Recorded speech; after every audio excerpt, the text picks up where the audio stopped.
지난주 도널드 트럼프 대통령이 차기 연준 의장으로 케빈 워시를 지명했죠. 다음 날 주식시장은 소폭 하락했고 금과 은, 비트코인 가격이 크게 떨어졌습니다. 이 워시가 매파이면서 비둘기파라는 모순적인 성향 때문에 투자자들로서는 불확실성을 느꼈다는 건데요. 이 독립성을 지켜온 연준의 위상에도 변화가 불가피하다 이런 전망이 나오고 있죠. 오늘 글로벌 경제 이 내용 살펴보겠습니다. 3프로TV 언더스탠딩 김상훈 기자와 함께합니다. 어서 오세요. 네, 안녕하세요. 자, 일단 케빈 워시 어떤 사람인가요? 네, 케빈 워시는 꽤 흥미로운 인물입니다. 네. 1970년 미국 뉴욕주 올버니의 평범한 유대인 가정에서 태어났는데요. 네. 실리콘밸리 인근인 스탠포드 대학교에서 경제학을 전공한 뒤에 네. 하버드 대학교 로스쿨에서 법학 박사 학위를 받았습니다. 똑똑한 분이시군요. 매우 똑똑하더라고요. 예. 이후에 모건 스탠리라고 하는 굴지의 투자은행에서 예. 인수합병 파트에서 금융가로 첫 발을 내디뎠습니다. 계속해서 금융가로서의 삶을 살았던 것은 아니고요. 2002년에 조지 W. 부시 행정부에서 정책특별보좌관 백악관에 들어갔던 건데 네. 젊은 나이에 공화당 주류 경제 라인에 발을 들여놓게 된 거예요. 네. 그리고 2006년에 35세라는 나이로 미 연방준비제도 역사상 최연소 이사로 이름을 올립니다.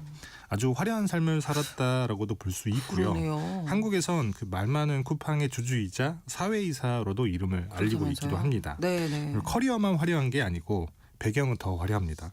미국에서 가장 부유하고 영향력 있는 에스티로더 가문이라는 곳이 네. 있어요. 화장품 브랜드로 널리 알려져 있잖아요. 그렇죠. 그 에스티로더의 손녀인 제인 로더가 워시 지명자의 배우자입니다. 네. 속된 말로 재벌 사위라는 건데. 그러네요. 그리고 제인 로더의 아버지인 로널드 로더라고 하는 인물은 트럼프 대통령의 60년 지기 친구이자 강력한 정치적 후원자이기도 합니다.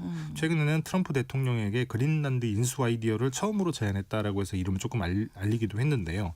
뭐 그래서인지 모르겠습니다만 트럼프 대통령도 지명 당시에 워시를 굉장히 치켜 세웠습니다. 역대 최고의 연준 의장이 될 것이다. 그리고 그가 센트럴 캐스팅, 우리말로 치면 매우 적임자다. 네. 이렇게 표현을 했습니다. 그렇군요.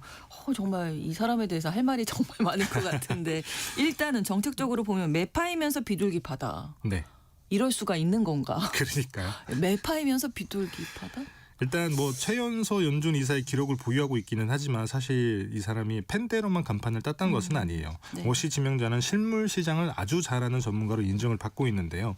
2008년 글로벌 금융위기 당시 연준을 이끌던 벤 버냉키 의장과 그다음에 월스트리트 사이에서 가교 역할을 수행을 했고요. 네. 그래서 베어 스턴스 매각이라든지 AIG의 구제금융 결정 과정에서 아주 중추적인 역할을 했습니다.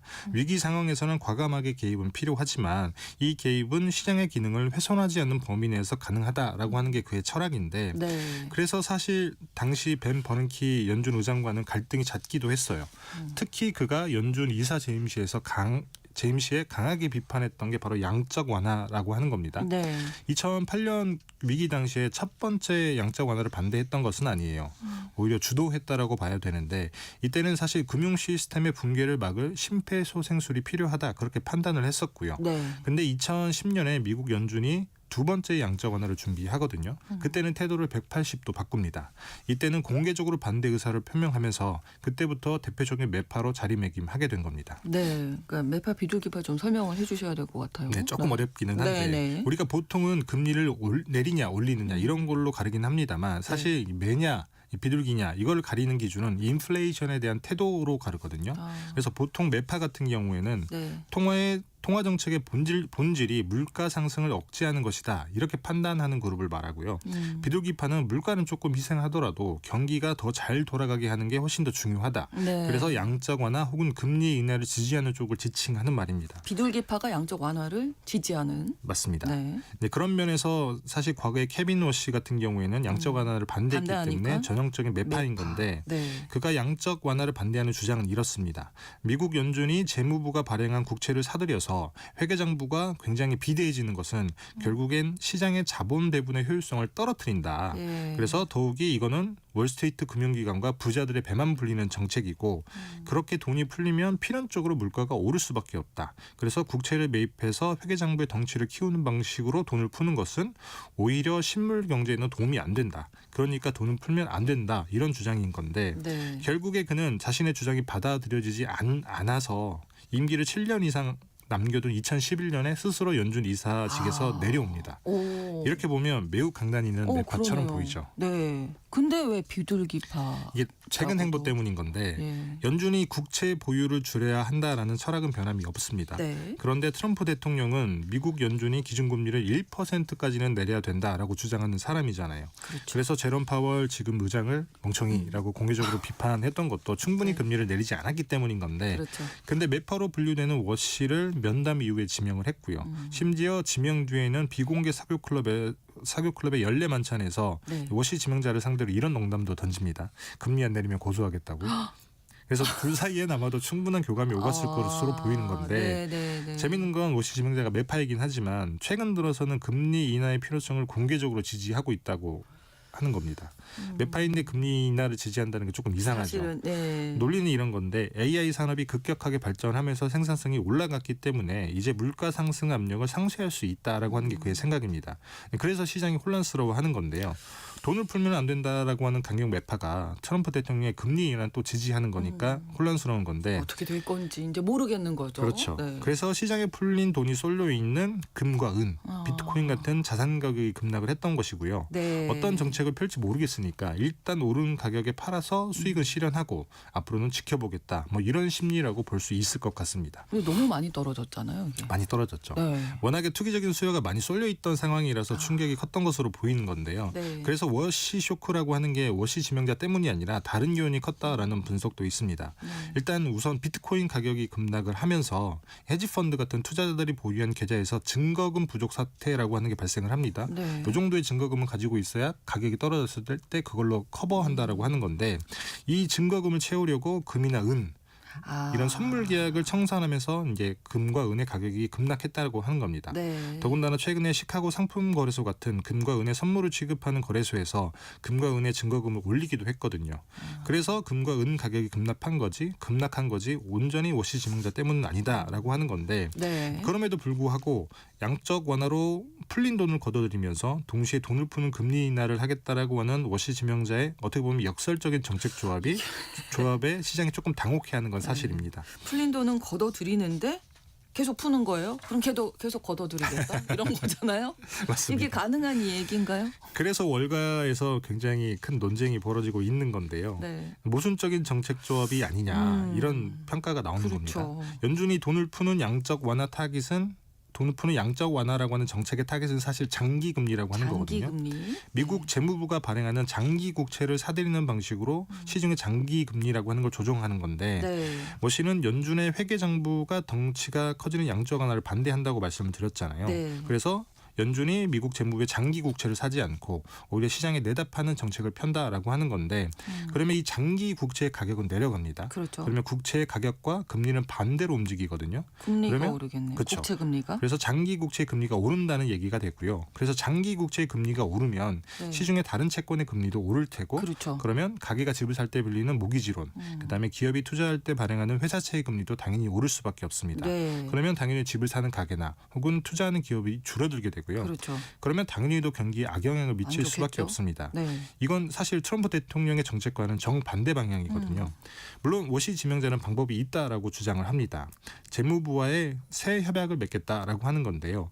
이미 지난해 7월에 CNBC와의 인터뷰에서 이 같은 구상을 공개적으로 예고하기도 했습니다. 네. 사실 미국 연준이 설립 당시부터 독립기관으로서의 통화 정책을 폈던 것은 아니거든요.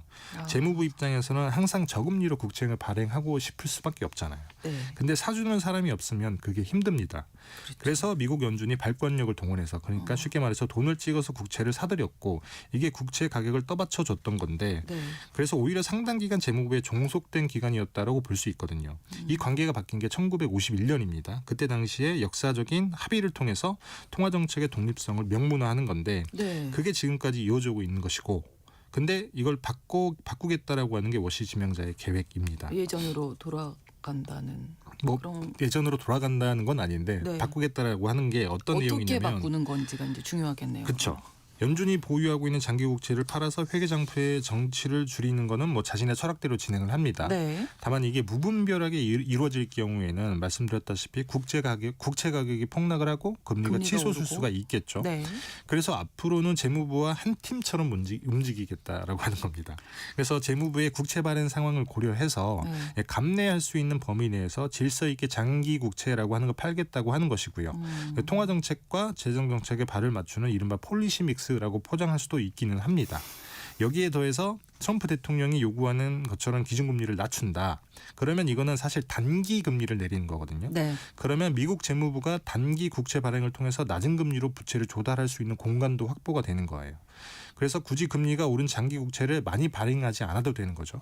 그러면 트럼프 대통령이 그렇게 원하는 경기 부양 효과도 생길 수가 있습니다. 네. 그래서 이게 양적 완화를 벗어나는데 안전판이 돼줄 거다라고 하는 게 케빈 워시 지명자의 생각입니다. 그렇군요.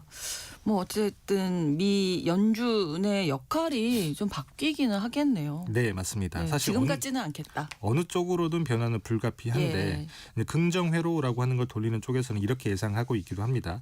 미국 연준이 더는 재무부의 지갑 역할을 하지 않게 될 것이고 네. 장기적으로는 금리 조절이라고 하는 통화정책 본연의 임무에 집중하게 될 것이다.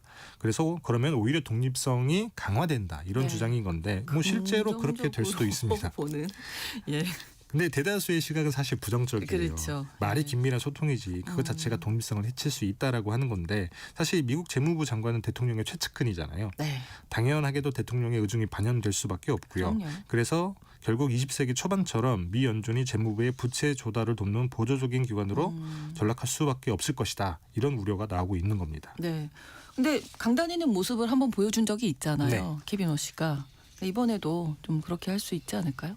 뭐 그럴 수도 있겠죠. 뭐 자신의 철학을 관철하다가 안 되면 사임할 수도 있기는 한데 네. 근데 이게 또 워시 지명자와 장인어른 그리고 트럼프 대통령으로 이어지는 관계를 보면 아 그렇게 될까라는 생각이 또 들 수밖에 없는 게 장인어른의 입김이 또. 맞습니다. 예. 그리고 심지어 뭐 장인어른이 예. 트럼프 대통령과 친한 것도 친한 거지만 심지어 그 로널드 로도라고 하는 그 장인어른은 투자 컨소시엄을 꾸려서 그린란드의 인프라와 에너지 프로젝트에 직접 그러니까요. 투자를 하고 있기도 해요. 어떻게 보면 트럼프 대통령과 같이 움직이고 있다라고도 볼 수 있는데 네. 과연 이런 관계를 다 무시하고 싸워야 할 때 싸울 수 있을까? 네. 그리고 더더군다나 고소하겠다라고 하는 트럼프 대통령의 농담을 정말 농담으로만 받아들여도 되는 건가? 예. 뭐 이렇게 볼 수 있는 거죠. 우리 아버지면 한번 싸워볼 수 있겠는데 장인어른은 오히려 좀 더 어렵지 않을까 뭐 이런 저도 생각도 그렇게 생각합니다. 예, 좀 들긴 합니다. 더군다나 워시 지명자는 스콧 베선트 재무장관과도 한 다리를 건너면 매우 긴밀한 관계예요. 2011년에 연준 이사직에서 물러난 이후에 네. 스탠리 드라켄 밀러라고 하는 인물의 패밀리 오피스에서 10년 넘게 같이 일을 했거든요. 그렇군요. 근데 이 드라켄 밀러라고 하는 인물은 1988년부터 2000년까지 상당 기간 헤지 펀드의 대부로 불리는 조지 소로스의 퀀텀 펀드라고 하는 걸 운영하는 인물로도 유명합니다. 근데 거기서 스콧 베센트 장관이 일을 했거든요. 네. 그러니까 스콧 베센트 장관의 일을 가리킨 사람이 드라켄 밀러이고요. 예. 지금도 사실 이 드라켄 밀러는 베선트 장관의 멘토로 불리기도 합니다. 그래서 드라켄 밀러가 마쿠 실세로 등장했다라고 하는 기사가 외신에도 나오고 한국에도 전해졌는데요. 과연 워시 지명자가 자신의 철학만을 고집할 수 있을까? 당연히 이렇게 물음표가 찍힐 수밖에 없는 한 상황입니다. 식구 같은 사이인데. 거의 뭐 식구라고 볼 수 있죠. 예, 그러니까요. 자, 금융시장에서 불안해하는 점은 어떤 걸까요? 일단 미국 연준의 독립성이 훼손되는 걸 가장 아무래도 두려워하고 있습니다. 그렇죠. 그럴 네. 수밖에 없는데 연준의 통화 정책의 가장 큰 목표가 바로 인플레이션을 관리하는 거거든요. 그러니까 물가가 많이 오르지 않게 관리하는 건데 네. 그런데 재무부에게 발을 맞춘다. 재무부는 사실 물가에는 관심이 없거든요. 그래서 미국 연준이 금리를 제대로 관리하지 못할 것이다라는 기대가 커질 수밖에 없습니다. 네. 그러면 당연히 장기 국채 금리도 급등할 수밖에 없는 게 장기 금리라고 하는 것이 이론적으로는 명목 금리에다가 기대 인플레이션이라고 하는 거를 더한 숫자거든요. 네. 그래서 기대 인플레이션이 높아질 수 있으니까 장기 금리가 더 오를 수 있다는 거죠. 그래서 미국 연준이 들고 있는 장기 국채를 팔면서 국채 금리가 한 번 더 오르고 그다음에 인플레이션 기대 심리가 더 커지면서 금리가 더 오를 수 있는 이런 상황이 될 수 있다는 건데 쉽게 말씀을 드리자면 집을 훨씬 더 높은 금리로 사야 되고 기업도 네. 투자금을 조달할 때 훨씬 더 많은 이자를 줘야 할 수 있다는 겁니다. 그래서 모순적이라고 표현을 하기는 했습니다만 사실 워시 지명자의 정책이 논리적으로 말이 안 되는 건 아니에요.